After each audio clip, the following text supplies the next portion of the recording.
buenos días a todos.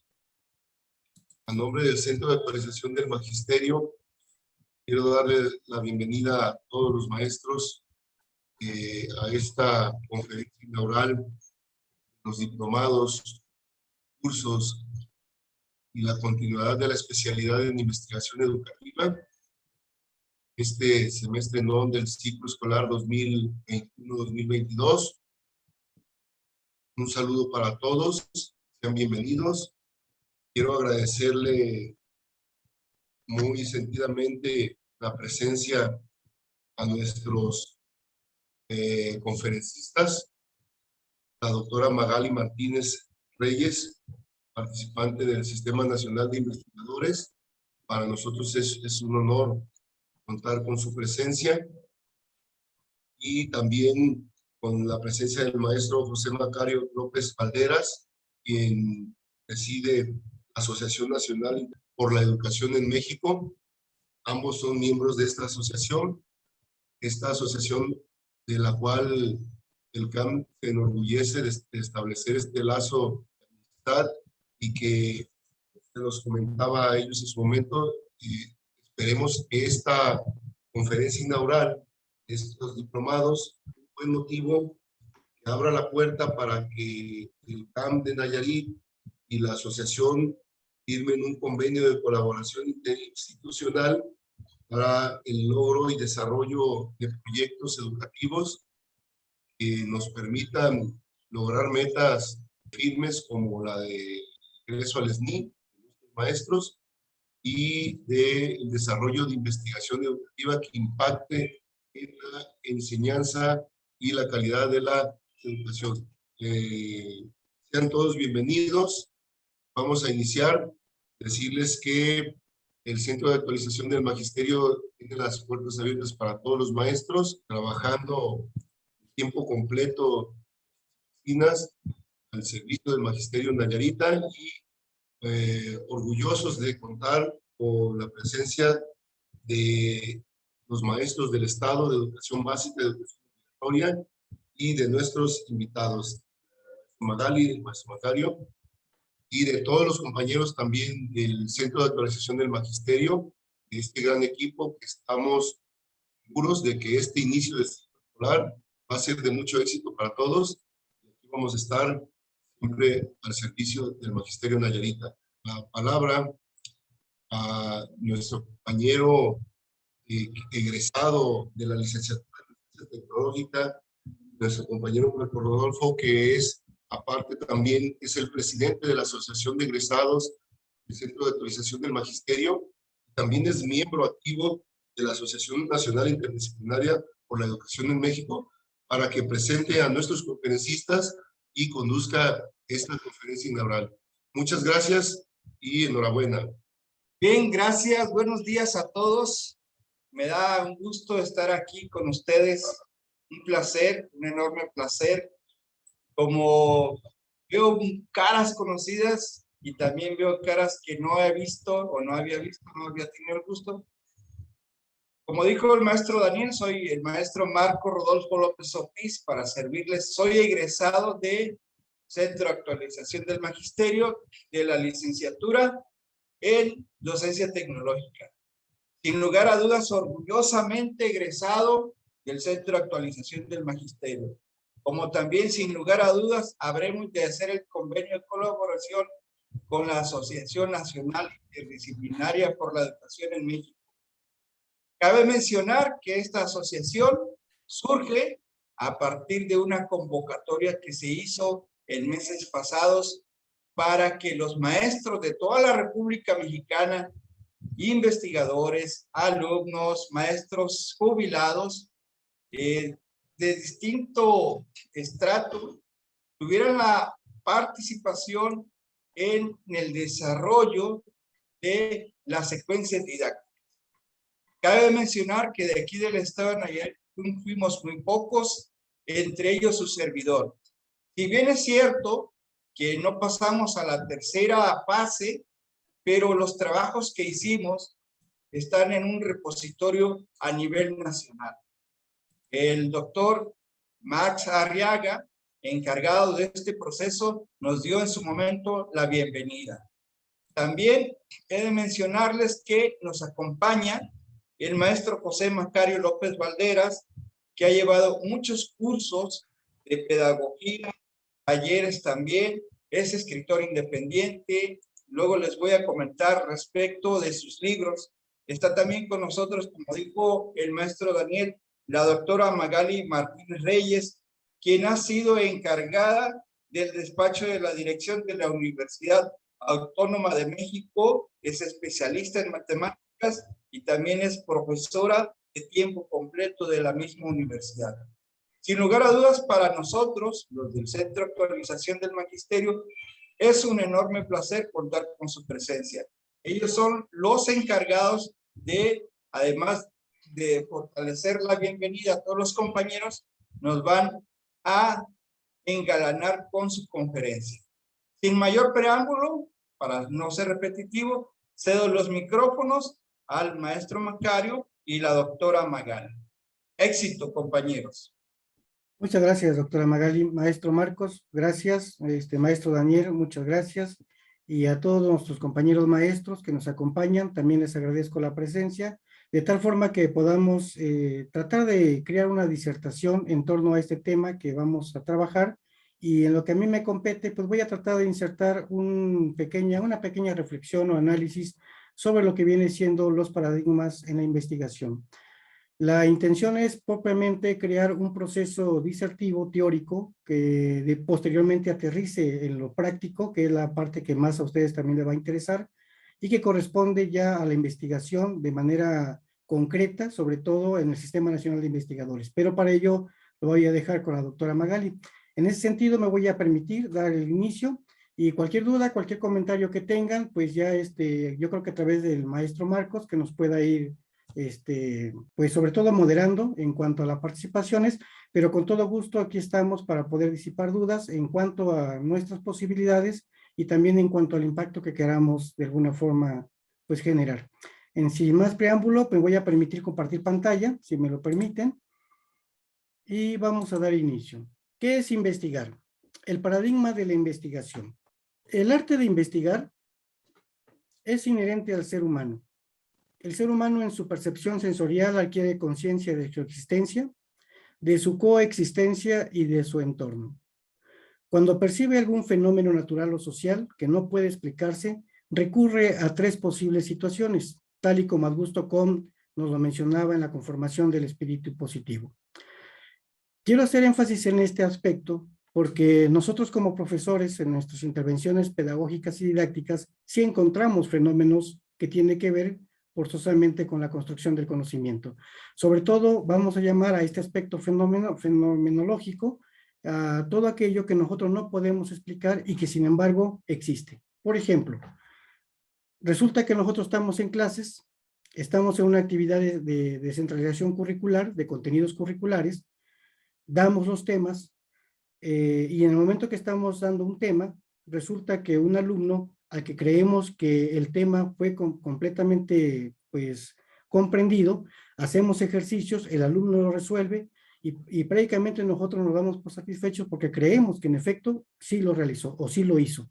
Sin embargo, cuando vienen los exámenes o cuando viene algún tipo de ejercicio posterior, algunos días posteriores, resulta que el alumno no pudo concretar ese ejercicio, es decir, no lo realizó.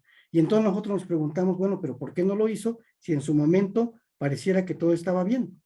Bien, ese es un fenómeno social educativo porque de momento no podemos explicarnos a qué se debe que no se haya concretizado un proceso de aprendizaje en un proceso de enseñanza que nosotros realizamos.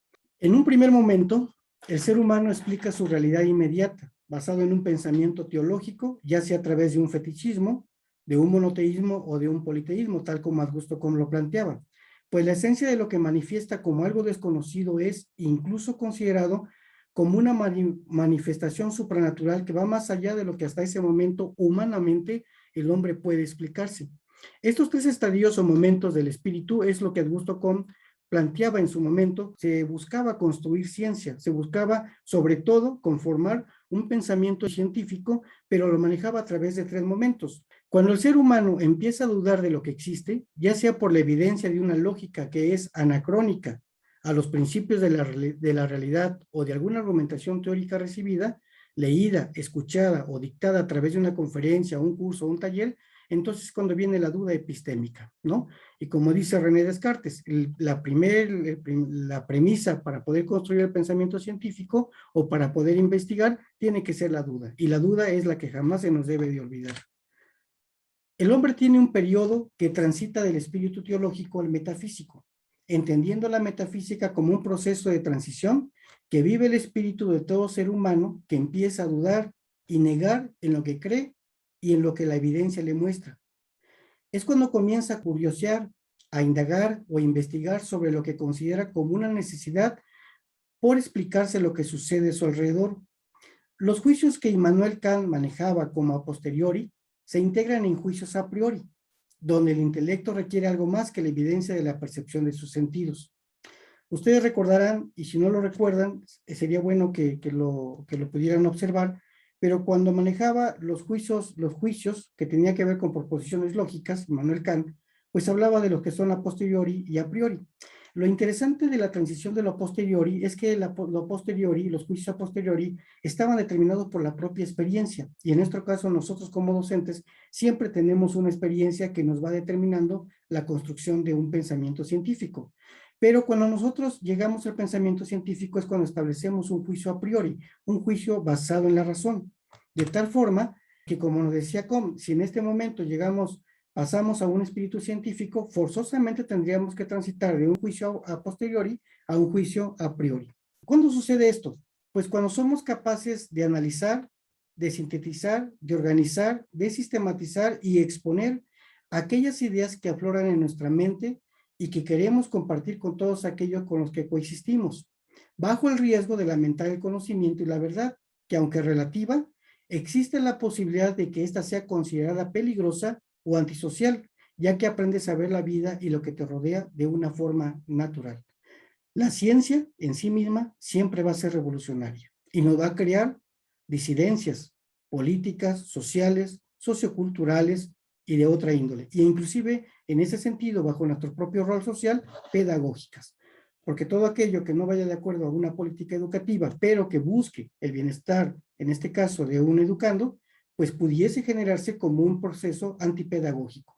De ahí que vamos a hablar algunas tesis posteriores. Como lo expresaba Platón en el Diálogo de la República, donde Sócrates diserta la alegoría de la caverna con Glaucón, de tal forma que empiezas a sentirte desplazado de tu entorno y de tu ambiente, tal y como le pasó a Juan Salvador Gaviota cuando quiso perfeccionar su vuelo y su aterrizaje. Pues si bien es cierto que llega un momento en que nosotros vivimos en un ambiente determinado, y cuando nosotros empezamos a descubrir una luz diferente a la que estamos acostumbrados a vivir, pues nos crea una crisis existencial. Y esa crisis existencial es lo que nos hace buscar otras formas de convivencia social y nos hace buscar otras estructuras lógicas de pensamiento. Siguiendo la alegoría de Platón, cuando somos capaces de salir de esa caverna, donde solo veíamos sombras, y cuando vemos por primera vez la luz, nos damos cuenta de que vivimos en una oscuridad y que aquella información nueva que vamos recopilando va negando nuestros razonamientos primarios, pues aquellas certidumbres y estructuras lógicas con las que crecimos dejan de tener sentido y se busca construir otras formas de pensar y de ser. Tal es la esencia del ser y el no ser, que ontológicamente genera la investigación. La investigación es el arte de indagar y está implicitada y va en conjunto con el filosofar, porque cuando tú llegas a filosofar, problematizas tu realidad, y al problematizar tu realidad, lógicamente generas ontológicamente la negación de lo que eres y de lo que buscas ser. Por ello, el filósofo Hegel decía que cuando el joven se siente llamado a transformar el mundo, pero siente la incapacidad de transformarlo, llega a él un estado de hipocondría. Es un estado nervioso, es un estado de preocupación constante e incluso es un estado donde siente que no puede transformar el mundo. Y en ese momento llega ese sentimiento de fracaso, de frustración, porque al enfrentarse a ciertas situaciones que no están dentro de de sus posibilidades de transformarlo, esa hipocondría aparece casi de manera inmediata. Y es verdad, pues investigar es transformar nuestro pensamiento, nuestra lógica, nuestro mundo, y todo aquello que era deja de ser, pero se construye en un nuevo ser. E investigar es indagar, es crear juicios a priori, donde buscamos la esencia del fenómeno, el contenido de la forma, la posibilidad de la realidad o la causalidad de la necesidad. Investigamos para saber, para hacer, para construir. Por ello el conocimiento es revolucionario, es cambio, es transformación. Dialécticamente transita del no ser y del ser al llegar a ser. ¿Cuántos paradigmas existen en la investigación? Tantos como hombres de ciencia existen. Pues las investigaciones tienen, como bien planteaba Max Weber, su sello ideológico. Sin embargo, existen modelos de investigación, aquellos que a lo largo de la historia de la humanidad se han ido diversificando conforme a las necesidades de las ciencias formales y las ciencias fácticas, tal y como lo clasificaba Mario Bunge, de tal forma que las ciencias formales son abstractas. Se trabajan con entes ideales bajo la anuencia de la lógica, de los algoritmos y de los teoremas, mientras que las ciencias fácticas son experimentales, trabajan con modelos concretos que se pueden hasta cierto punto manipular, crear procesos experimentales y realizar comprobación de hipótesis. Eso es lo interesante de la investigación. Ya sean las ciencias fácticas o las ciencias factuales, de alguna forma estamos creando procesos que buscan desestabilizar algo que existe y se rompen paradigmas. Por eso el paradigma de la investigación va conforme al científico, al que investiga, a la reconstrucción de lo que existe como realidad social y que busca de alguna forma transformarlo.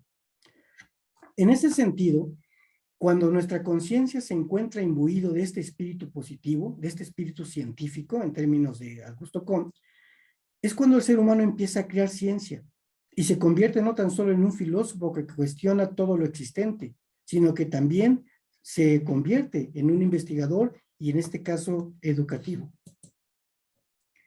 ¿Bajo qué perspectiva teórica podría anclarse como investigador? Eso depende de su actividad o de su rol social. En ese sentido, cuando disertamos sobre el ente llamado educación, es porque estamos inmersos en los procesos educativos e instruccionales. La forma en que podamos nosotros integrarnos como investigadores educativos depende consustancialmente de la capacidad de sistematización que tengamos en nuestras ideas. Porque podemos tener muchas ideas, y por ahí decía muy bien, por ejemplo, otro investigador, Raúl Rojas Soriano, recuerdo muy bien que decía, podemos tener muchas ideas, pero la diferencia entre el que escribe y el que no escribe es precisamente esa, el que escribe. Si las ideas no se concretizan, si las ideas no se manifiestan a través de la palabra escrita, son ideas que se va a llevar el viento. Por muy brillantes que sean, por muy brillante que se construya todo un modelo o todo un paradigma o toda una teoría, nosotros al no escribirlo, nosotros no tenemos la posibilidad de poder compartirlo. Y porque el conocimiento es universal y por ser universal se tiene que compartir, es un patrimonio de la humanidad. Pero la diferencia estriba precisamente en eso, en que nosotros debemos aprender a concretizar nuestras ideas a través de la palabra escrita. Por ahí el filósofo Wittgenstein decía, los límites de nuestro mundo son los límites de nuestro lenguaje. También el lingüista Urban planteaba, o los límites de nuestro lenguaje, perdón, son los límites de nuestro entendimiento. De tal forma que la incorporación lingüística en nuestro haber es la construcción y la interpretación de un mundo que nosotros vamos a tener allí. La percepción sensorial que tengamos de ese mundo lo vamos a concretizar en ideas y esas ideas se van a concretizar en palabras y esas palabras a su vez se van a concretizar en algún estilo muy personal para manifestar lo que nosotros estamos pensando. En eso consiste el desafío del investigador, en aprender a sistematizar, analizar, sistematizar, en organizar y de alguna forma en aprender a divulgar esa información en cualquier estilo que él quisiera manejar. La forma en que presentemos nuestras ideas al público determinará su sello y el impacto que queramos que tenga, y eso va a construir nuestro estilo literario como escritores. Ser investigador educativo es sinónimo de ser considerado incluso antipedagógico en ciertos momentos, como ya les comentaba, porque vas a cuestionar la esencia del status quo de un sistema educativo. He ahí la importancia de la investigación educativa y de la construcción científica del conocimiento. Francisco Larroyo, en un estudio comparado que hacía, decía, hay 3 momentos que nosotros podemos considerar en este ente que llamamos educación. Tenemos por un lado las políticas educativas, tenemos por otro lado lo que viene siendo las innovaciones pedagógicas, pero por otro lado tenemos lo que es la realidad educativa. En esos 3 momentos, es donde nosotros tenemos que aprender a que se vuelvan congruentes entre una y otra, porque el desfase entre la realidad educativa y las políticas educativas es muy grande, pero también el desfase que existe con las innovaciones pedagógicas, que es lo que hacen los investigadores educativos, es precisamente lo que reconstituye o permite permear o permite englobar la construcción del conocimiento, sobre todo en los investigadores educativos, para que lo puedan compartir y para que se puedan plasmar a su vez posteriormente en una política educativa. Pero esos 3 momentos llega un espacio del tiempo que se vuelven anacrónicos y tenemos que volverlos sincrónicos para que los 3 trabajen en equilibrio. Vuelvo a repetir porque eso es muy importante y a mí se me hace necesario recordarlo. Hablar de políticas educativas, hablar de pedagogías innovadoras y hablar de una realidad educativa son 3 momentos que tendremos que aprender nosotros a reconstruir y a equilibrar, porque de lo contrario van a caminar cada uno por lados completamente distintos. Los paradigmas educativos, en ese sentido, son la forma o las formas en que sistematizamos y concebimos la investigación y la metodología de la investigación. Enfoques cualitativos, cuantitativos, método inductivo, deductivo, heurístico, el método de falsación o de la investigación-acción, entre otros tantos que pudieran existir. En ese sentido, tendrá un gran peso. Sin embargo, no lo será tanto como la burocracia a la que pudiéramos enfrentarnos ante las instancias divulgadoras del conocimiento científico, las cuales están impregnadas de un convencionalismo basado en estándares de productividad y calidad, y en las cuales solo puedes publicar cuando cumples con todos y cada uno de estos requisitos. Eso yo creo que la doctora Magali lo va a plantear tal cual es, porque en esos convencionalismos es cuando tú te enfrentas directamente, más allá de la metodología, de cómo vas a investigar, de cómo vas a concretizar tu escrito, te vas a enfrentar a otro tipo de obstáculos que no te van a permitir, salvo que cumplas con ese convencionalismo, poder de alguna forma publicar, pero que no es imposible, pero que sí es necesario conocerlos para que nosotros sepamos bajo qué parámetros estamos de alguna forma nosotros enfocados o nos podemos enfocar. Les agradezco mucho en este sentido lo que les estoy comentando ahorita. Es a grandes rasgos lo que yo les quiero comentar para que pudiéramos nosotros pasar a la parte práctica. No sin antes preguntarles a ustedes si tienen alguna duda con respecto a lo que he manejado. Maestro Macario, Adelante, maestro. me comenta el director que si gusta al final dejamos el espacio para preguntas. Estaremos aquí al pendiente también por el chat. Si hay alguna inquietud, si hay algún comentario, se los haremos llegar a los investigadores y en un segundo momento lo realizamos. Si gusta, continuamos con la intervención de la doctora, salvo lo que usted tenga de complemento. Bueno, nada más un pequeño complemento antes de continuar a esto. La reflexión ontológica del quehacer educativo es muy importante. Quiero manejarles 5 perfiles del docente que para mí son muy importantes. El primer perfil es el de dominio disciplinario. Es decir, el maestro tiene que dominar lo que va a construir. Su conocimiento es el que va a permitir de alguna forma que se convierta en catedrático y tenga conocimiento de esa área disciplinaria. El segundo perfil es un perfil pedagógico y didáctico, donde maneja las teorías pedagógicas y maneja las intervenciones posiblemente didácticas. Sabe diferenciar entre métodos, técnicas, dinámicas, etcétera, ¿no? Es parte de un segundo perfil. El tercer perfil es el perfil filosófico-ontológico, donde el profesor reflexiona su quehacer educativo. Quería nada más comentar estos 5 perfiles, porque en este perfil precisamente es cuando el maestro empieza a hacer investigación educativa, la cual nos hace mucha falta. El cuarto perfil es un perfil que tiene que ver con la informática, con todas las tecnologías de la información y comunicación. Y el quinto perfil es el conocimiento del marco jurídico y político en el cual se desenvuelve dentro de su quehacer docente. En el tercer perfil, que es precisamente la reflexión ontológica del quehacer educativo, es donde viene la investigación. Y en ese sentido, la investigación tiene que concretizarse. Tenemos que aprender a reflexionar nuestro quehacer educativo.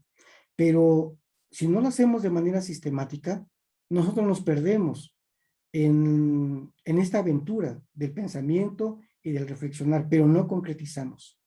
La concreción creo que es la parte que la doctora Magali es la que nos va a dar, porque esa es la parte que nos cuesta mucho trabajo. ¿Cómo concretizamos una idea? Y posteriormente, si gustan, podemos hablar sobre las categorías de lo que es el pensamiento científico y la forma en que nos vamos a ir integrando y cómo vamos a irlo concretizando, sin caer en los convencionalismos, pero sin perderlos de vista, porque también son muy importantes para poder que nosotros podamos publicar. Doctora Magali o maestro Marcos, cedo la palabra a la doctora Magali. Sí, gracias, maestro Macario. Nada más un pequeño punto, compañeros, todos maestros. Cabe mencionar que estos 5 perfiles que menciona el maestro Macario son de autoría propia, es decir, de él, con base en la investigación que él está llevando a cabo como escritor y como investigador independiente. Sabemos también que está haciendo lo propio para que estos 5 perfiles se llegue a un registro, es decir, registrar su autoría. De ese tamaño de dimensión son nuestros exponentes, son investigadores educativos en cuanto a política, educación, formación, instrucción y todos los elementos que componen al ser humano. Bueno, sin más preámbulos, cedo a la doctora Magali. Muchas gracias. ¿Me pueden indicar si ya se ve la presentación? Sí se ve. Sí, doctora. Bien, les voy a platicar un poquito entonces sobre cómo esta praxis que tienen ustedes en investigación educativa podemos llevarlo hacia los fines, digamos, que se buscan dentro de estándares nacionales como es el Sistema Nacional de Investigadores. Vamos a ver en esta presentación algunos objetivos, ¿no? Conocer, por ejemplo, cuáles son todos los tipos de texto que nosotros podemos elaborar para comunicar investigaciones científicas, identificar, las características en particular de las revistas, que es el medio más amplio de difusión, y luego cómo podemos lograr tener yo les hablo de, así como planeamos nuestra vida con algunas metas, también debemos planear profesionalmente esas metas. Entonces, ¿cómo establecemos un plan que nos lleve a dentro de 3 años o 5 años poder ingresar al Sistema Nacional de Investigadores? Vamos a ver entonces un poquito. La esencia de todo lo que hacemos en investigación es poder publicar. ¿Pero qué es esta publicación? Es el medio de expresar el conocimiento resultante de ese trabajo intelectual que ustedes desarrollaron en una determinada área del saber que contribuye a un área específica de la ciencia o que tiene un impacto a la actividad social. Esa es la función de cualquier texto que se elabore con fines de dar a conocer la investigación. ¿De dónde viene esta tradición? Como les decía el maestro Macario, hace años todos los hombres han buscado comunicar resultados. Cuando se vuelve de manera sistemática, fíjense desde qué siglo es, en el siglo XVIII, aparecen los primeros diarios literarios y gacetas literarias que buscaban comunicar cómo veía el ser humano, cómo veían en aquel tiempo los investigadores la naturaleza, los fenómenos o la sociedad, ¿sí? Estos tres son los primeros textos que aparecen y que se denominan científicos por el rigor que llevan y que datan del siglo XVIII. Como la preocupación del hombre pasa de ser de lo inmediato, que son los fenómenos naturales, a otro tipo de preocupaciones, surgen otros proyectos. En el siglo XIX aparece la Gaceta Médica de México, que es de 1864, y que aunque no lo crean es vigente hasta el día de hoy. Es la revista médica más importante que data desde esa fecha.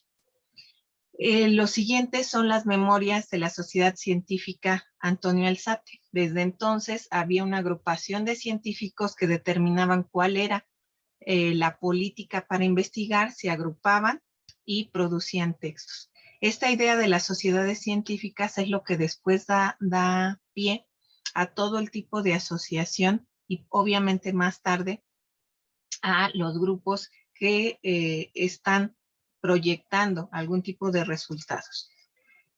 Si esto lo llevamos a la actualidad, ¿quién dictamina cómo se desarrolla la ciencia y tecnología en México? Pues el Consejo Nacional de Ciencia y Tecnología. El CONACYT empezó a ver que existían, por ejemplo, muchas revistas con un registro, ¿no? El registro que debe tener toda revista oficial, su ISSN, y que estas revistas podían ser de dos tipos. Podían ser comerciales o podían ser institucionales. Y entonces teníamos, como aquí se observa, revistas de divulgación, pero también había unas revistas de tipo o de corte más investigativo. Para poder diferenciar un tipo de revista de otro, surgió esto que se llama revistas arbitradas. Es decir, no solo tienen su ISSN, sino además tienen un proceso de arbitraje estricto. ¿En qué consiste esto?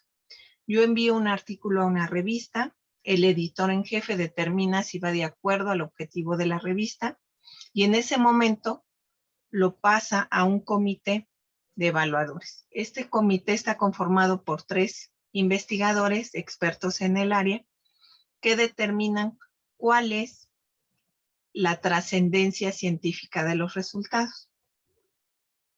A partir de una rúbrica, así como nosotros usamos rúbricas para evaluar a nuestros alumnos, también en las revistas, a partir de una rúbrica, vemos si cumple una serie de estándares y entonces viene el resultado de la dictaminación.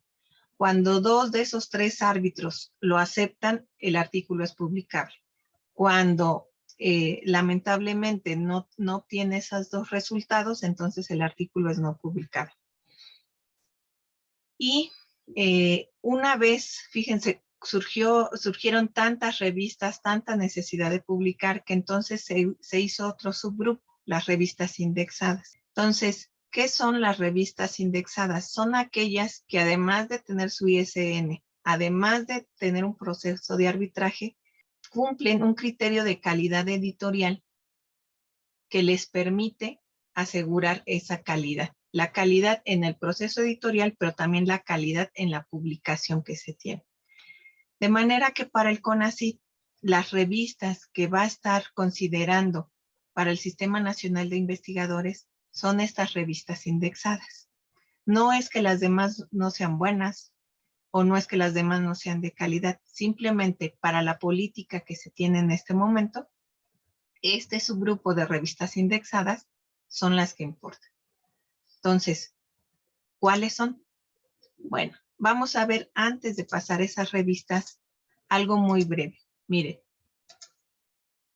les dije que había varios tipos de textos con los que nosotros podíamos dar a conocer nuestros resultados de investigación. Todos estos tipos que les estoy colocando aquí son válidos incluso para el CONACYT. Libros, artículos, tesis, ponencias, monografías, reseñas, proyectos, blogs, informes, reportes. Todos son perfectamente válidos. ¿Qué es lo que va a identificar entonces que alguno de estos productos cuente o no para esta política del CONACYT, para su perfil de ustedes como investigadores? Para cada uno de estos hay una serie de estándares que deben de cubrir para que entonces se cumpla. De momento, para esta plática únicamente veremos artículos, pero lo que caracteriza a todo este tipo de texto científico es que tienen una estructura muy similar.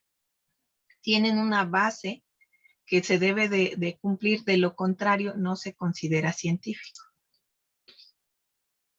A lo largo de estas sociedades, como les decía, de los grupos de investigación, los textos científicos los han clasificado en tipos de publicaciones primarias, secundarias y terciarias.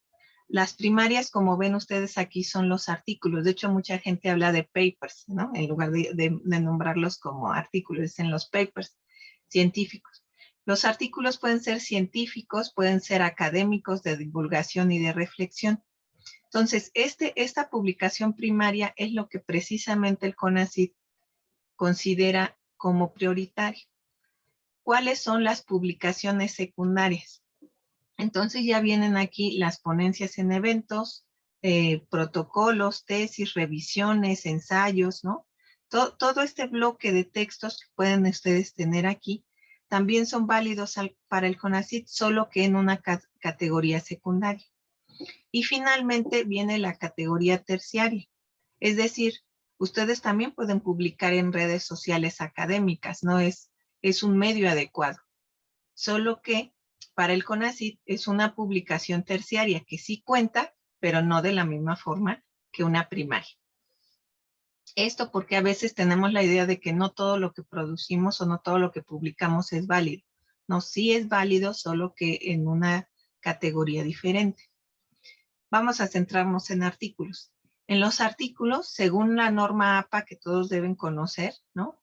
Es la norma de citación más utilizado porque en educación, sobre todo, la mayoría de las revistas lo siguen. Para el APA, los artículos son de todos estos tipos. Pueden ser estudios empíricos, reseñas literarias, artículos teóricos, metodológicos, estudio de caso, informes breves, réplicas, reseñas y cartas al editor. ¿Por qué es importante saber que todo esto podemos considerarlo como un artículo? Porque aquí es donde se ve la riqueza del trabajo que ustedes realizan. Son profesores en activo. Son profesores que se enfrentan a problemáticas en el aula que bien pueden ustedes extraer, estudiar, fundamentar y presentarlo como un estudio empírico, como un estudio de caso. Y esos son productos válidos para el CONACYT, ¿sí? Entonces, es muy importante ubicar lo que yo quiero hacer y el cómo lo quiero hacer en alguna de estas categorías. Ahora bien, todos los artículos se ubican en una área. Ustedes saben que ya desde la época positivista, en que todas las ciencias se fueron dividiendo, se hizo una agrupación muy grande. Las revistas de ciencias naturales y exactas, las revistas de ciencias sociales y humanidades, por ejemplo. ¿Qué es lo que tienen en común? Todo lo que ustedes ven en palomita es la estructura común que tienen todos. Es decir, va a haber un título, unos autores, un resumen, palabras clave, un cuerpo del documento, conclusiones, agradecimientos, referencias y anexos. O sea, esa es una estructura básica de cualquier artículo, independientemente al área. ¿Qué va a cambiar? Si es de ciencias naturales o si es de humanidades. Esta sección del cuerpo del documento. ¿Por qué? Porque por alguna razón en las áreas de humanidades tendemos mucho a no colocar esta sección de discusión o a omitir parte del método. Eso es lo que más se cuestiona en el área donde estamos, en el área educativa. Mientras que un artículo de una revista del área de ciencias naturales y exactas, todas estas secciones que ven, introducción y objetivos, planteamiento, métodos, resultados y discusión, van a aparecer, ¿sí? ¿Por qué?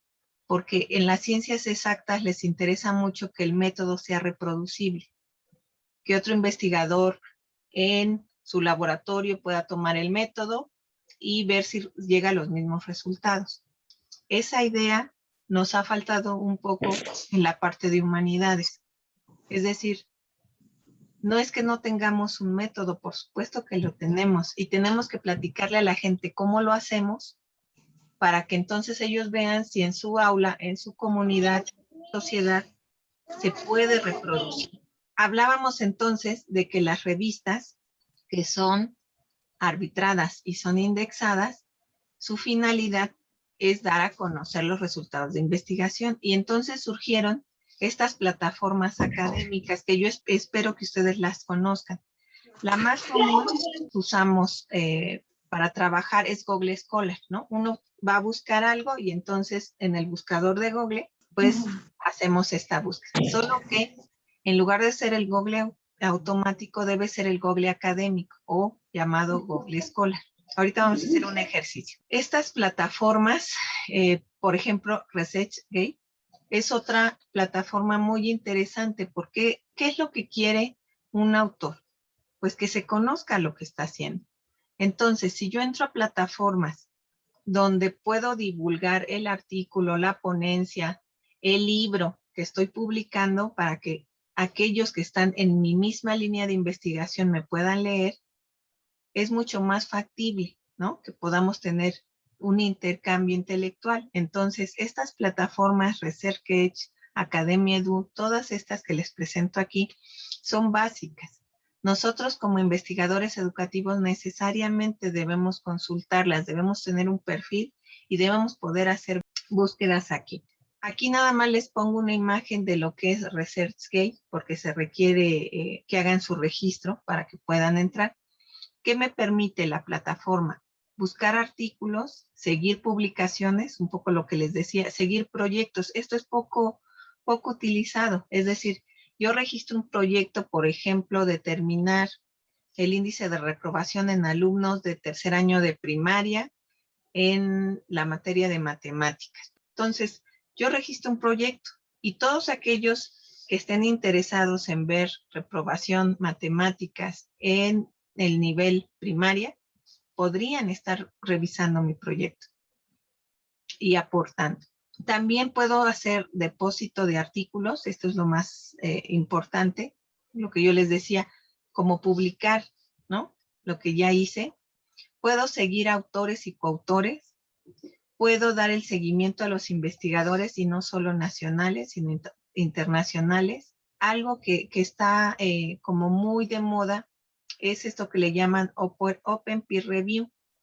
Es decir, ¿se acuerdan que les comenté que cuando enviábamos el artículo había 3 evaluadores y ellos dictaminaban si mi artículo era adecuado o no para la revista?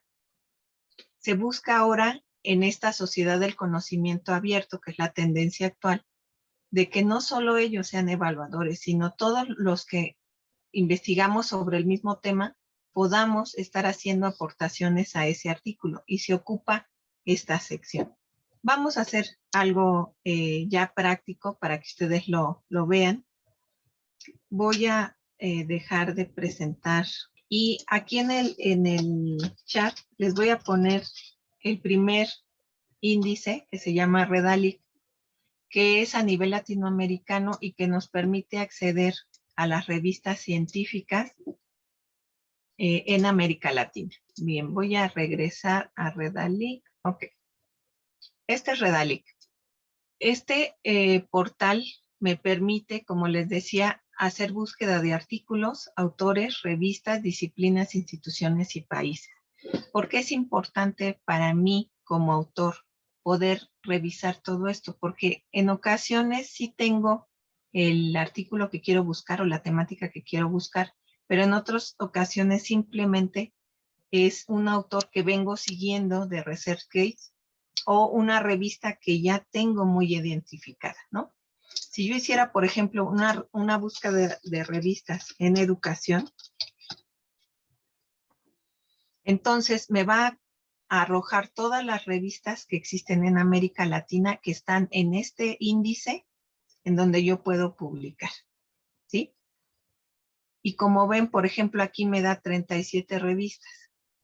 ¿Qué información tengo de estas? pues que son de México, Colombia, Argentina, me lo da de este lado, el idioma, las instituciones, y yo puedo entrar a cada una de estas revistas y encontrar una serie de criterios que me sirven para determinar si me conviene o no publicar ahí. ¿Esto por qué? Miren, como autores, como investigadores, el CONACYT nos pide por lo menos 2 productos al año, la publicación de 2 productos al año, de todo ese listado que les puse. Si yo voy a publicar en una revista y la revista a la que envío se tarda 2 años en publicarme, entonces tengo una ausencia de producción 1 año y eso me perjudica. Entonces yo tengo que buscar revistas que publiquen en menos de 1 año. Esa información, ¿dónde la puedo yo obtener? Estos indicadores son precisamente para eso. Me dice la revista a qué universidad pertenece o a qué persona, porque las revistas también pueden ser de personas, no solo de instituciones. ¿Cuántos artículos hay externos a la universidad en coautoría externa? Estos índices de internacionalización ahora están siendo muy importantes. Bueno, esto de esfuerzo editorial que ya tiene que ver con la parte de edición. Pero miren, este es lo importante. Semana, recepción, aceptación. Entre que yo lo envío y ellos me contestan que me van a publicar, pasan casi 32 semanas.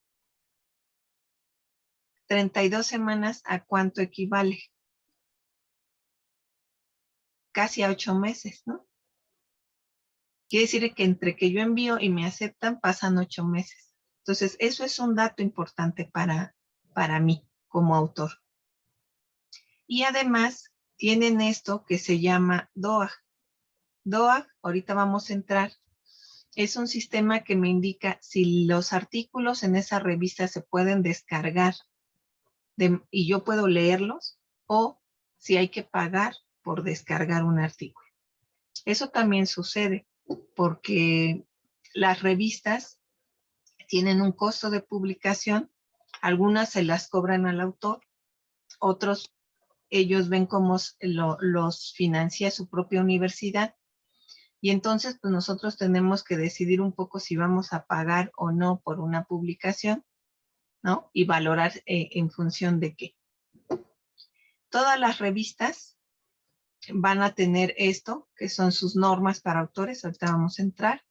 ¿Cuál es la característica de la publicación o su objetivo para saber si mi artículo sobre rendimiento escolar en niños de 3er año de primaria corresponde o no a algo que quisieran publicar ahí? Me da acceso a la página de la revista, al sitio web de la revista, me dice sus indizaciones. Esta parte es lo más importante para nosotros. ¿Por qué? Porque cada uno de estos es un índice al que la revista sometió y lo aprobaron. El CONACYT, cuando ustedes vayan a participar, nos va a decir cuáles son los índices que acepta y cuáles no. Es decir, yo publico en esta revista, me tardan 8 meses, sale mi publicación, y cuando viene la convocatoria de CONACYT, ninguno de estos está considerado. Bueno, pues entonces no es un producto que yo pueda someter. Repito, no es que sea bueno o malo, simplemente no es un índice que le interese a CONACYT. Y yo tendría que entrar a alguno de estos, ¿sí? Normas para ver cómo me lo piden, ¿no? Qué debo entregar, etcétera, etcétera, para tener una idea. Esta primer exploración de Redalyc, como Redalyc hay varias bases. Está Dialnet, está Clase, está Latindex, es decir, varios índices que me permiten a mí hacer este tipo de búsquedas. Ahora, estas son búsquedas en español. ¿Cuáles son las búsquedas en inglés? Me voy a ir a este que les dije que es DOAJ. Es directorio de Open Access Journal, revistas de acceso abierto. Yo aquí puedo buscar otra vez revistas, artículos, ¿no? También puedo poner algo sobre educación. Déjenme poner educación mejor. Y me va a decir que hay 77 revistas. Y aquí me empieza a colocar cuáles son las revistas, ¿sí? Nuevamente me deja entrar a la página de la revista, poder hacer esta búsqueda, ir al sitio web. Lo importante es que dice que tiene un registro Creative Commons, es decir, un registro de acceso abierto. ¿Por qué? Porque esto no va a suceder con todas las revistas. No todas nos van a dejar descargar el texto completo, que finalmente es la fuente que nosotros necesitamos para documentar.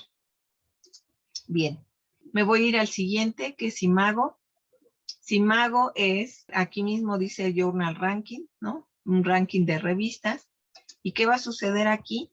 Bueno, pues que también me va a permitir buscar las revistas, pero aquí sí ya pasamos a la cuestión del idioma, ¿no? Me va a buscar revistas de educación, pero ya son todas en inglés, que obviamente me van a pedir que publique en inglés mis resultados, ¿no? Podríamos entrar a, no sé, cualquiera que ustedes les interese. Me va a arrojar esto que se llama H-index, o sea, qué tan importante puede ser la publicación. Vean aquí, me empieza a hablar de lo que esperan, ¿no? Pero un poquito más abajo, lo que quiero mostrarles es esto. Las revistas tienen, sobre todo las que están en inglés, tienen una gráfica de cómo es la cita. Es decir, ya hice mi esfuerzo de investigar, ya hice todo un esfuerzo por publicar. Ahora, ¿cuánta gente me va a leer? ¿Cuánta gente me va a citar? Entonces, entre mayor citación tengo una revista, pues es mejor, quiere decir que me están viendo más gente, ¿sí? Y eso se contabiliza en algo que le llaman cuartil. Las revistas de cuartil 1 son las que el CONACYT más reconoce y solo hay 4 cuartiles, 1, 2, 3, 4. El cuarto cuartil es donde están la mayoría de las revistas en español. Y de ahí algunas van subiendo. Entonces, ¿cuál es la recomendación? Bueno, hay que publicar en inglés, si es que queremos tener como un mayor reconocimiento en CONACYT, y hay que publicar en español, pero en español no en cualquier revista, en las revistas que tengan por lo menos este cuartil 4. Muy bien, voy a entrar, si me permiten, déjenme ver. Ok, por ejemplo, entro a esta revista, Revista Colombiana de Educación. Algo que sucedía antes con las revistas es que nosotros las enviábamos por correo electrónico, ¿sí? Nos decían enviar su texto o su artículo a tal correo. Ahora ha cambiado porque las revistas que quieren estar indexadas deben tener una plataforma en algo que se llama Open Journal System, un sistema automático de envíos. ¿Qué complica para mí como autor? Que tengo que tener mucho cuidado, porque ahora todas mis referencias deben estar accesibles, los links deben funcionar, mis tablas, mis figuras deben estar hechas en un pixelaje determinado, es decir, tengo que dedicarle un cuidado especial a esa publicación. Fíjense, para esta revista, ¿no? Yo aquí me dice las palabras clave que considera, que esa es otra cosa. Las palabras clave se deben buscar en un thesaurus, no son lo que se me ocurre o lo que está en el texto.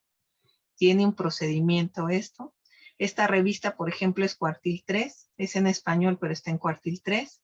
Me dice, antes de que me envíes un artículo, mira, revisa todo esto.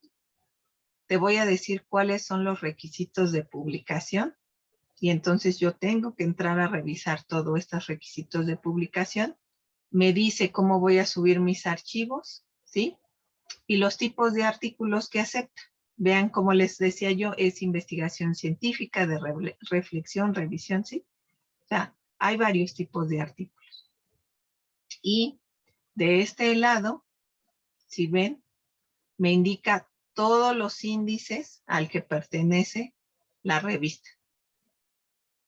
Esto le permite a esta revista ser mejor considerada. ¿Por qué? Porque, por ejemplo, CONACYT dice que para nosotros en educación, las revistas deben estar en Scopus. Entonces, esta revista es de las pocas que están en español, cuartil 3, y que además está reconocida por CONACYT. Entonces, eso es lo que uno tiene que ir haciendo, digamos, en términos de buscar dónde me conviene más publicar. Ahora, voy a que vean el portal de CONACYT.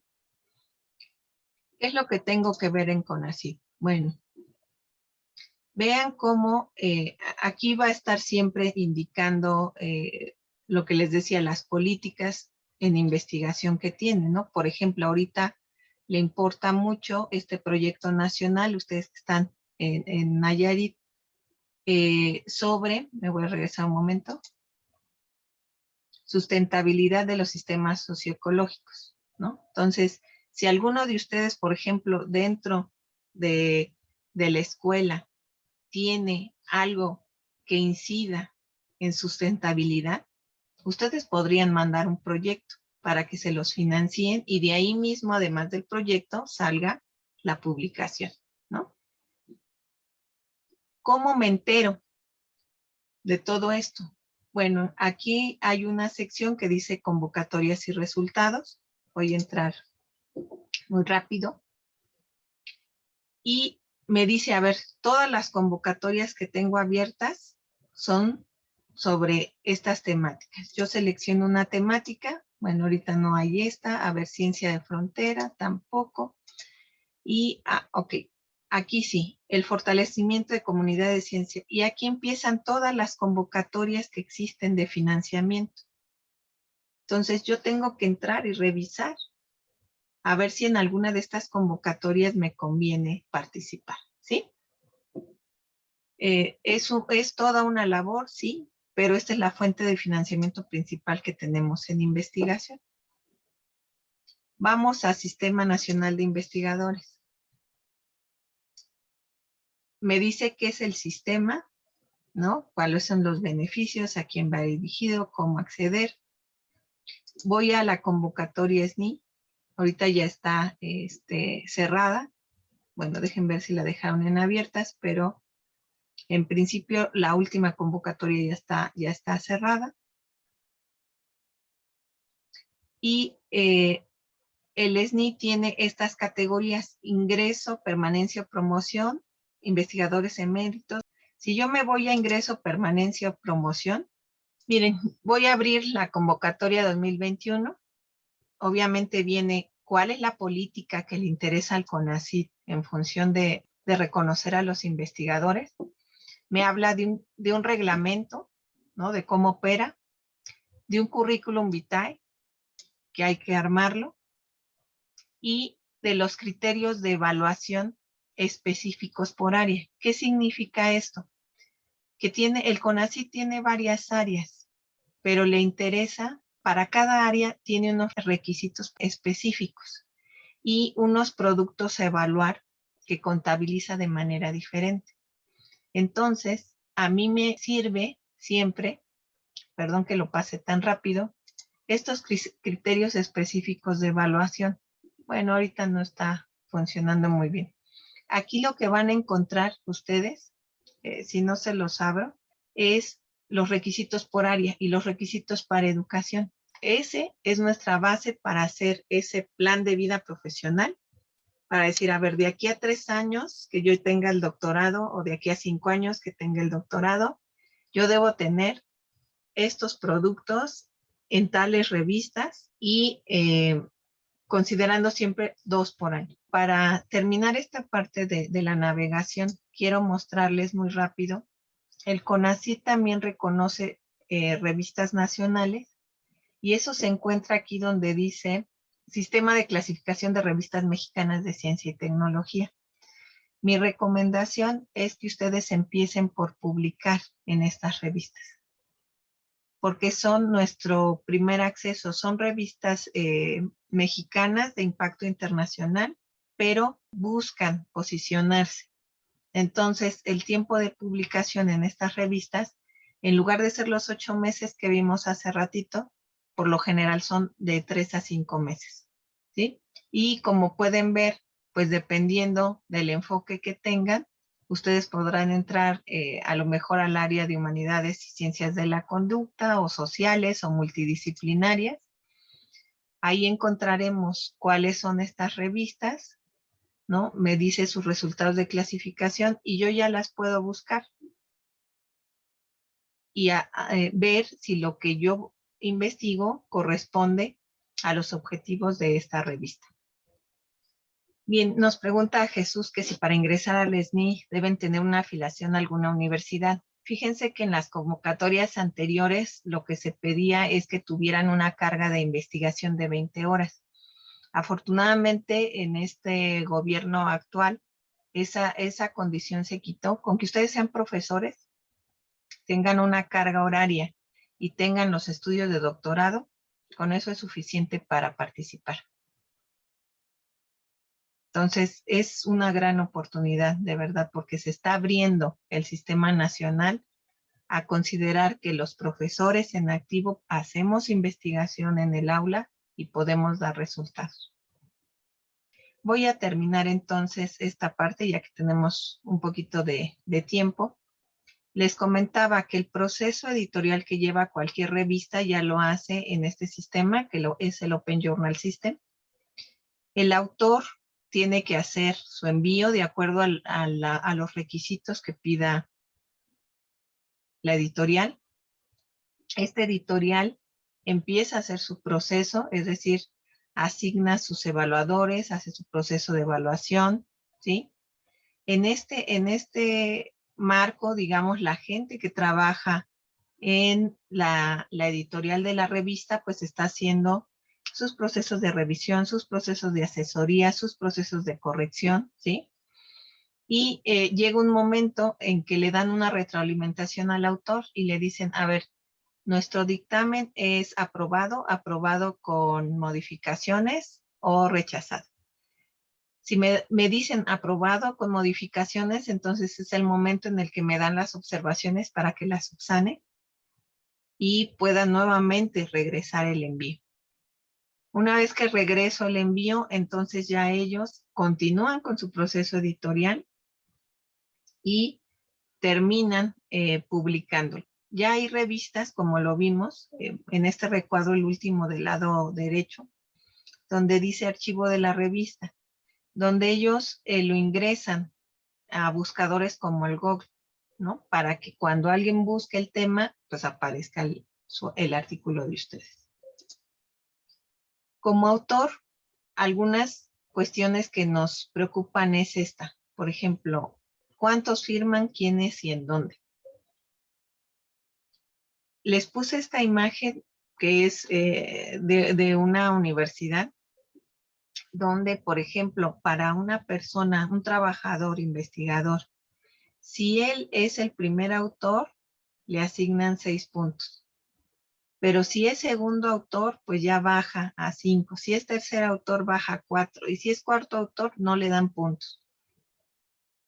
Esta manera de puntuar el lugar que ocupa el autor tuvo que ver porque hace muchos años muchos investigadores que tenían, por ejemplo, tesistas, se colocaban ellos como primer autor y como segundo autor el tesista, cuando realmente la tesis pues era del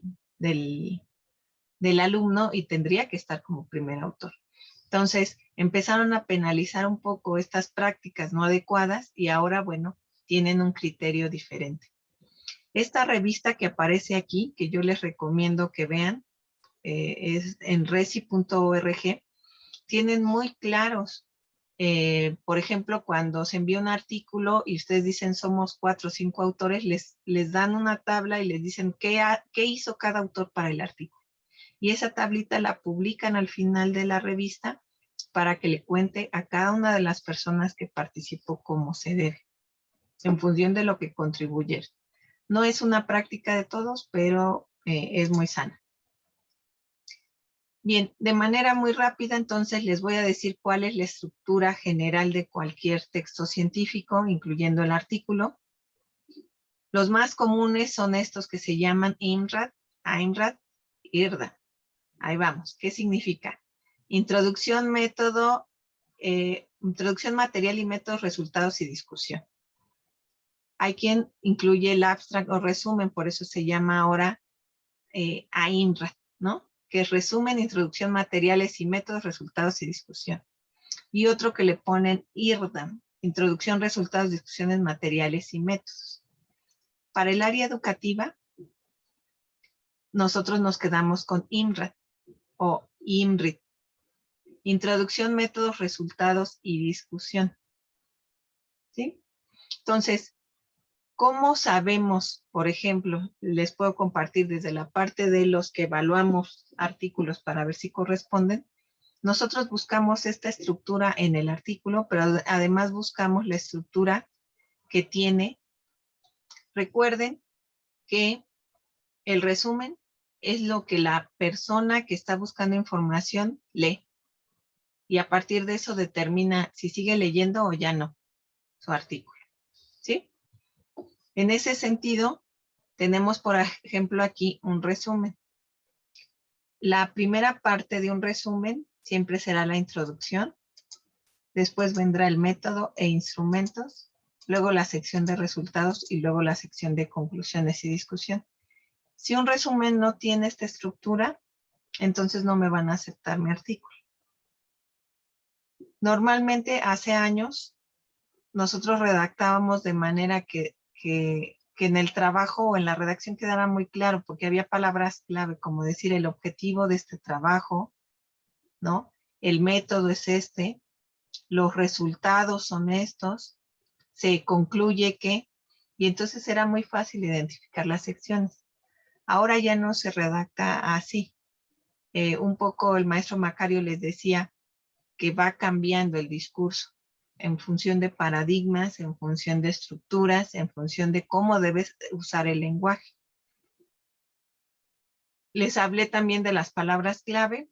Este es el tesaurus que debemos usar en educación.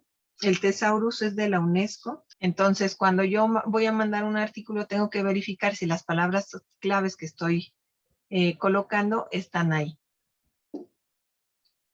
Si hay niveles en el SNI y a cuánto asciende el apoyo económico mensual o qué lapso es el apoyo monetario. Entonces, sí, el SNI tiene 3 niveles, que era candidato, nivel 1, nivel 2 y el nivel 3, que era ya el nivel honorario. Entonces, en la convocatoria, generalmente nosotros solo participamos por candidato y nivel 1.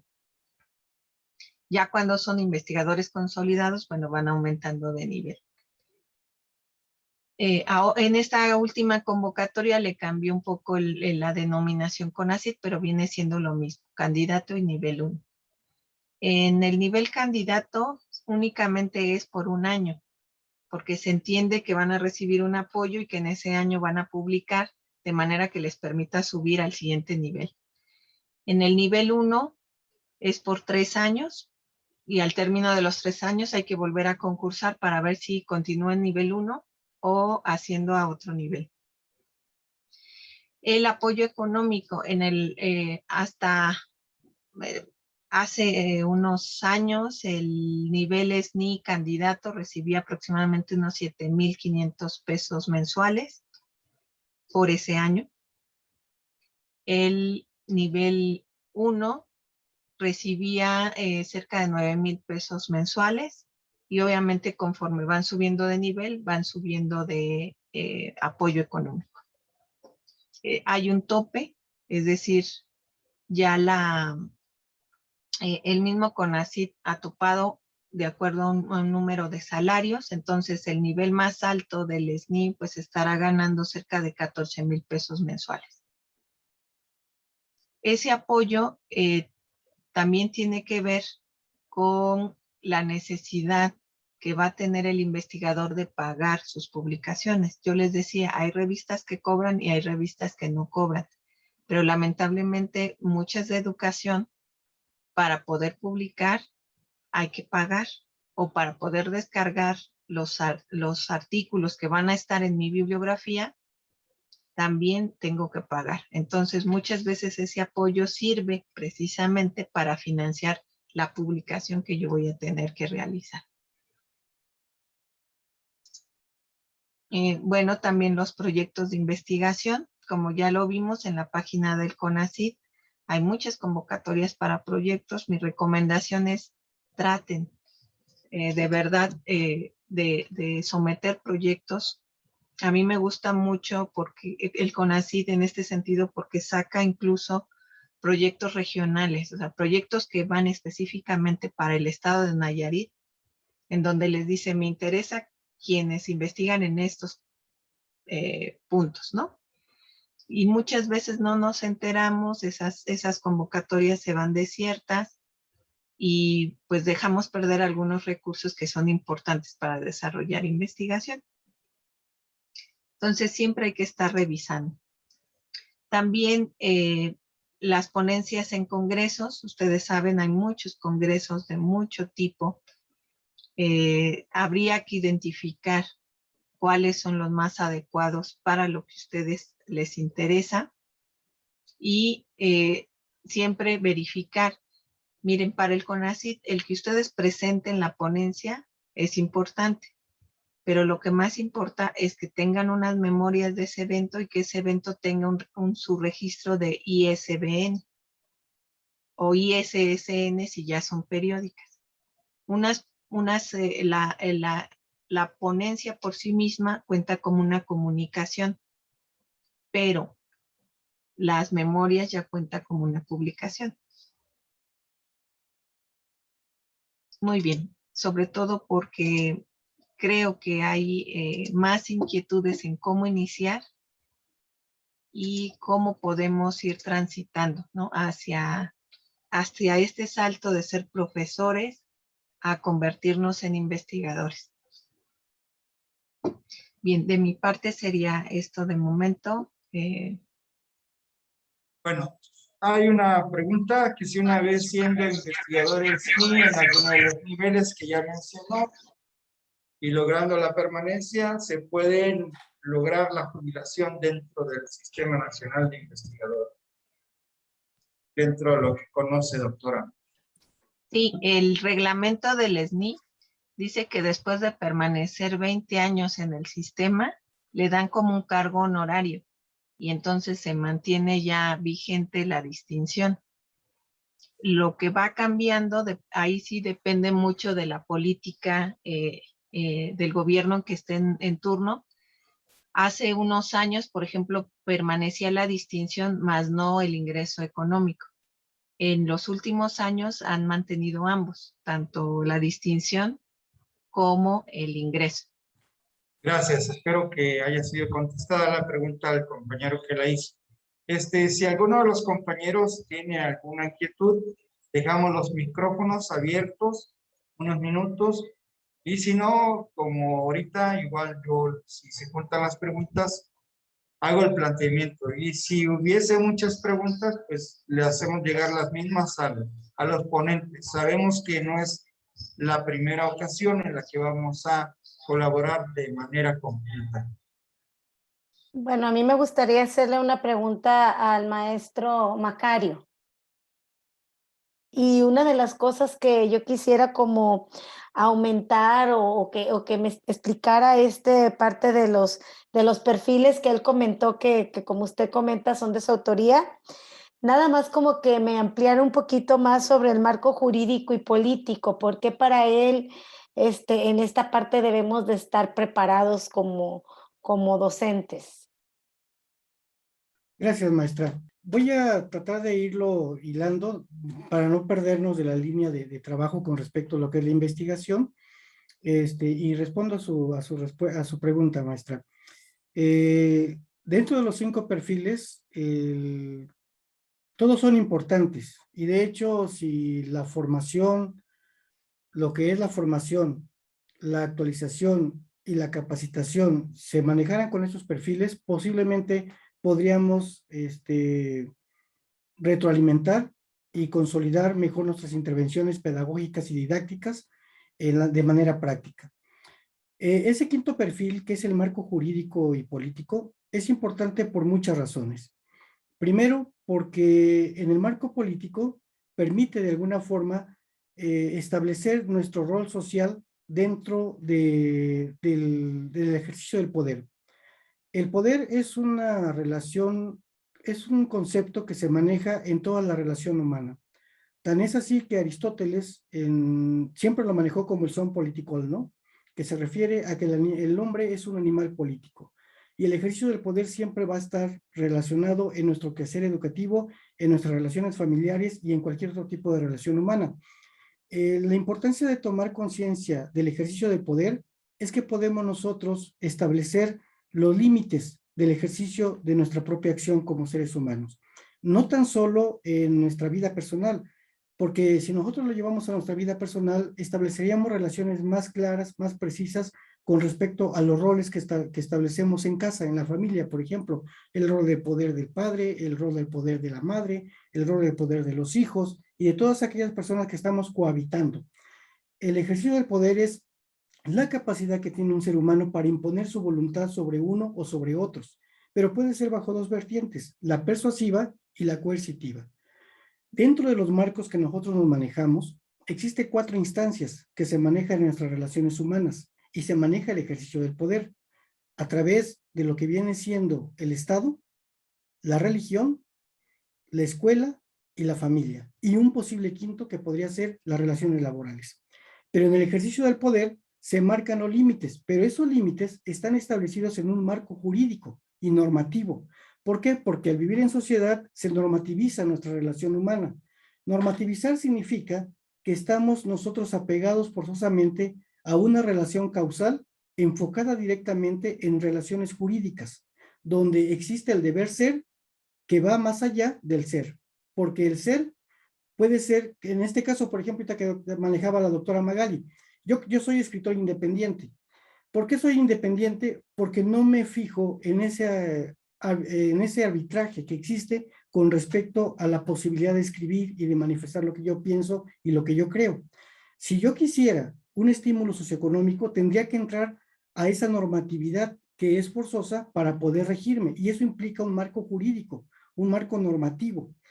Al manejarse en marcos normativos, en un deber ser exacto, y que Manuel Kant manejaba como imperativos categóricos, puede ser aquí morales, y dentro de la moralidad pues está ese marco jurídico, pues implica forzosamente que tú te establezcas en una relación que, aunque tú no estés de acuerdo, deberías de cumplir para que puedas de alguna forma coexistir con las demás personas. En ese sentido, cuando el maestro debe de conocer este marco jurídico y político, es para que conozcas tanto sus deberes como sus derechos y pueda en cierto momento pues no involucrarse en un acto que pueda ser una falta administrativa o inclusive en un delito.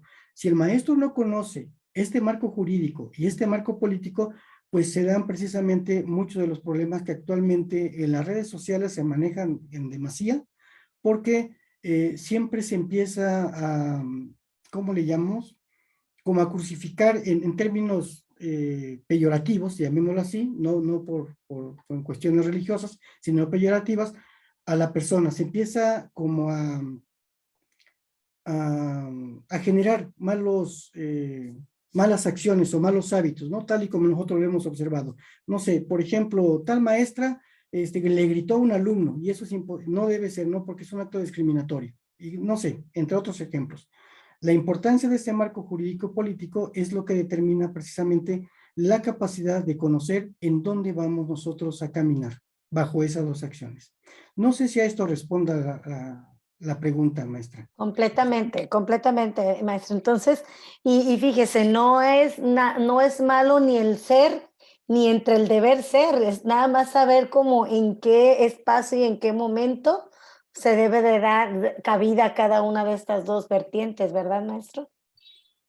Claro, sí. Ya en otros momentos, en otras pláticas, ojalá que pudiéramos tener, Gracias. les podría hablar sobre el redimensionamiento del ser humano dentro de los contextos sociales o dentro de las esferas sociales y cómo es importante esta construcción que vamos a tener como seres humanos para poder coexistir.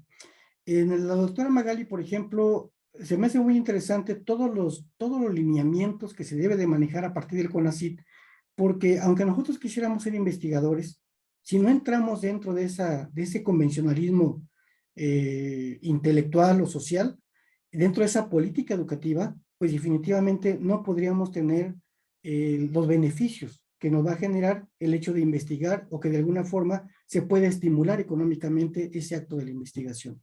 De ahí la importancia de conocer ese marco jurídico y ese marco político. Pero excelente pregunta. Gracias, maestro.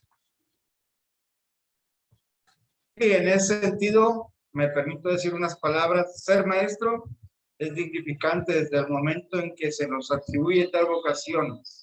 De nosotros depende la excelsitud de nuestra praxis educativa y con ello el destino de un país y de la misma humanidad. Son reflexiones del maestro Macario, lo encuentran en la publicación Desafíos de la práctica docente en la posmodernidad, educación media básica, praxis educativa. Bien, compañeros, las preguntas se las vamos a hacer llegar al maestro Macario, a la doctora Magali. Me permito cederlos en estos momentos los micrófonos y la pantalla a nuestro director Daniel Corrales Jiménez, quien hará los comentarios finales, los comentarios pertinentes. Quedamos a la orden y éxito en sus trabajos. Y muchas gracias. Gracias a Marcos, que siempre con la disposición, con esa entrega hacia el Centro de Actualización del Magisterio. Pues muchas gracias. Muchas gracias. Una plática muy nutrida, mucha información valiosa, significativa. Grandes tanto de la doctora Magali, una fina persona, y también del maestro Macario. Agradecidos, maestros, les voy a permitir